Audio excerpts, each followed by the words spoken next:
Or has it been 7 total? It's been 7 months. We're entering our 8th month. We're entering our 8th month. Okay. Yeah. So we are entering our 8th month of being in full-time living in our RV without a home, sticks or bricks to go back to. Mm-hmm. We have been all the way from the West Coast to the East Coast, now the Northeast, and we have seen some things.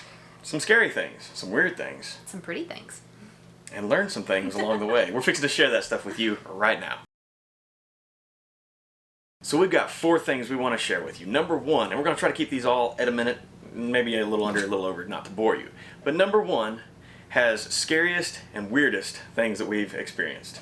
So that's kind of 2 for 1. But anyways, I'll take the weirdest. Okay, I'll take scariest. And that would be, the weirdest is going to be in Camp Verde, Arizona. Now we didn't share this because we wanted to make sure the police officer was okay.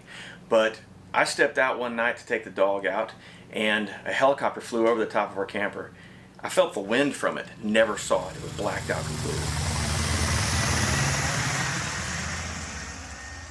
Thought that was strange. The next day we found out that a police officer was shot less than a mile from us, and the suspect fled on foot towards the campground and the creek that we were staying at. And the helicopters were flying over FBI for a couple of days.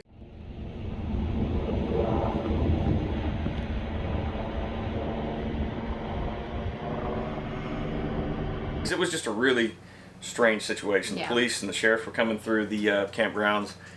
That is probably the weirdest thing that we've encountered. And by the way, they did find the suspect. He is no longer living, but they found him down in the creek area where we were staying. Yeah. So, the scariest. Okay, scariest. Lebanon, Tennessee, in the springtime. Lots of storms. We were on a hilltop and we could see it coming, but it hit really quickly. They reported 80-mile-per-hour winds near where we were, which was just outside of Nashville, Tennessee.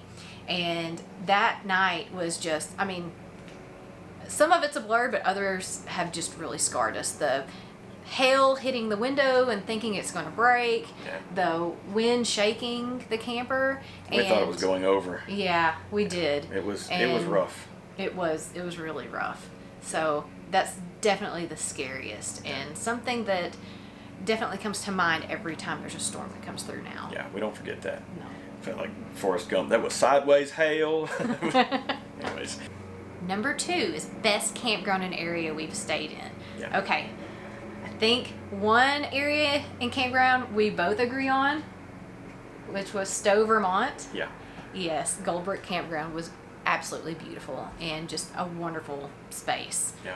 Stowe, Vermont is just beautiful in itself. Yes. You have hiking, biking, small town goods, stuff that is made locally. Mm-hmm. The locals were very friendly. Yes. It was beautiful, and all the covered bridges, It was great. But my favorite, because we couldn't both agree on the same thing. Yeah. My favorite it has to be Salem, Massachusetts. I knew it would be. I loved Salem. Absolutely loved Salem.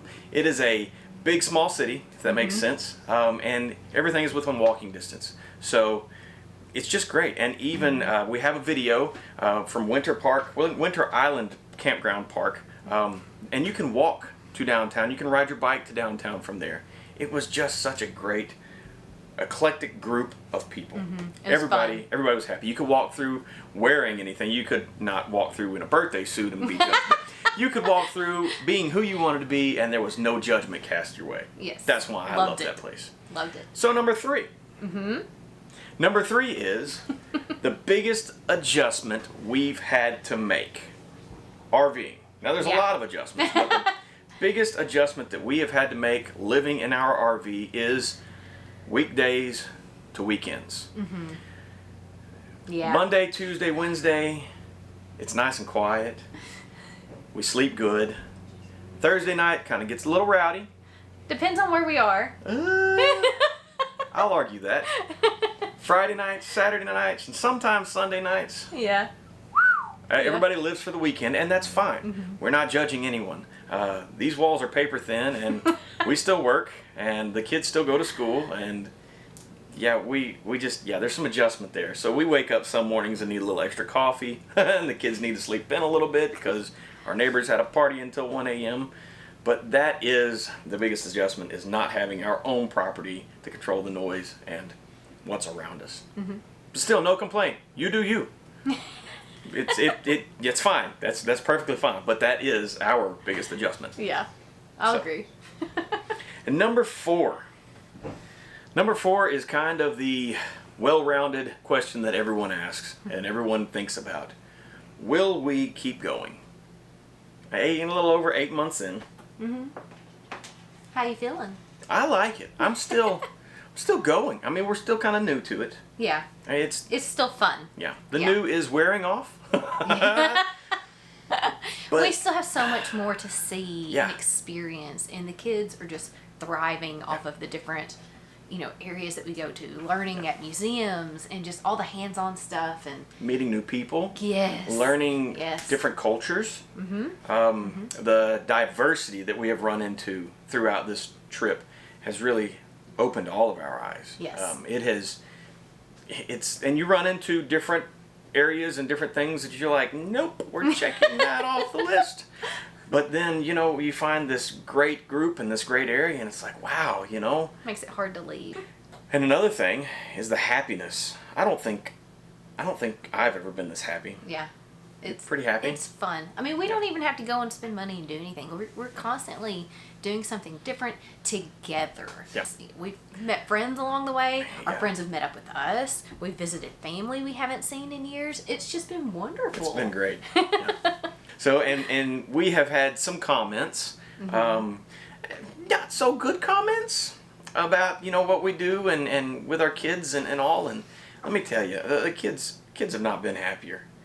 We check with them, we ask them, we talk to them, and they're like, no, no, we don't want to settle down. No, we're going to keep going. I can't wait till we go, to here, or we've got to go see this, or, we've got to go back to this state to see our friends that we met, 2 states ago. Yep. It's awesome. It really is. Is it for everyone? No. It's not for everyone. No. No. But is it for us? Yeah, I think so. Check back in about another 8 months. But right now, we are having a ball.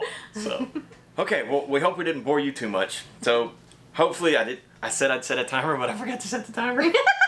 So, hopefully we kept it short for you. But I want to ask real quick, if you're full-time, how is it working out for you? If you have any questions for us, feel free to leave comments and questions in the comments below, and we'll do our best to answer them as quickly as possible. We haven't learned it all. We don't know everything. No. We've learned a lot since we took off. Yeah, we have. And we love your suggestions. So any places for us to take the kids, cool places to see, send it over. Yeah. Just comment below. Yeah, we love it when people reach out to us and like, hey, if you're going to this area, go check out this. Well, guess where we are? We're headed that way, So we've gone to see a lot of places that people have recommended, and we greatly appreciate y'all. So, and we thank you for being here. Thank you so much for following us along. And we just wanted to change it up on this video instead of doing a travel or a how-to or a tour, just to stand in front of you and tell you what we've been going through over the past few months. So, until next time, safe travels, everybody.